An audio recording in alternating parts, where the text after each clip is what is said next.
أعوذ بالله من الشيطان الرجيم بسم الله الرحمن الرحيم الحمد لله رب العالمين والصلاة والسلام على رسول الله وعلى آله وأصحابه أجمعين ربنا عليك توكلنا وإليك أنبنا وإليك المصير ربنا لا تجعلنا فتنة للذين كفروا واغفر لنا ربنا إنك أنت العزيز الحكيم.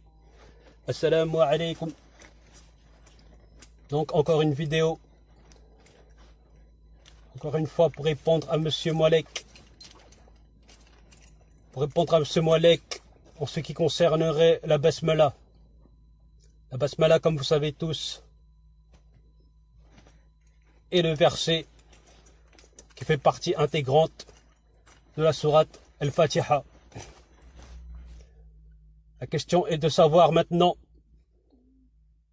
est-ce que ce verset a été amputé volontairement ou pas du chapitre qui représente l'ouverture? La réponse est non. La réponse est non. Du simple fait de savoir que quand nous faisons preuve de réflexion par rapport à ce que nous enseigne ce verset, nous pouvons mettre en évidence que si il a été récité à voix haute ou à voix basse, que c'est tout simplement que ce verset représente le fait de mettre de l'avant son intention. Son intention par rapport à ce qu'il nous enseigne quant à la façon d'entrer ou de mettre de l'avant, comme on pourrait dire, sa volonté de lire au nom de Dieu. Comme Allah subhanahu wa ta'ala pourrait le mettre de l'avant dans une sourate qui s'appelle Al-Alaq. En sourate Al-Alaq, quand nous méditons sur le début de ce verset, ce qui est demandé ici est de lire au nom de notre Seigneur. Car Allah dit bien au début de ce verset, Iqra, c'est-à-dire lis au nom de ton Seigneur. Iqra bismi rabbika allazi khalaq. Khalaqal insana min alaq. Donc je veux m'arrêter au premier verset. Allah subhanahu wa ta'ala me demande de lire au nom de son Seigneur. Et ce qui est très intéressant de savoir, c'est que ce verset est déjà introduit par la mention Bismillahirrahmanirrahim. Pour introduire, comme j'ai dit, et que quand la sourate commence, elle commence par lis, au nom de ton Seigneur.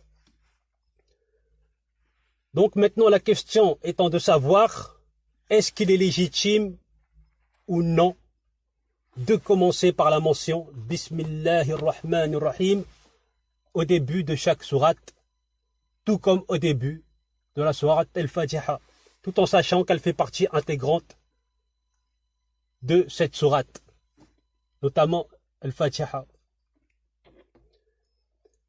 Beaucoup d'écoles divergent quant à la façon d'interpréter ce qui aurait pu nous être rapporté par rapport à ce sujet.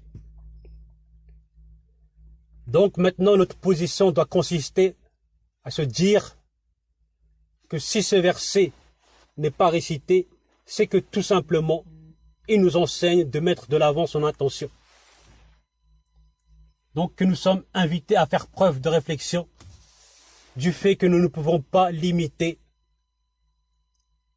notre savoir à ce qui a pu être rapporté au sujet de l'interprétation de chaque verset de notre prophète.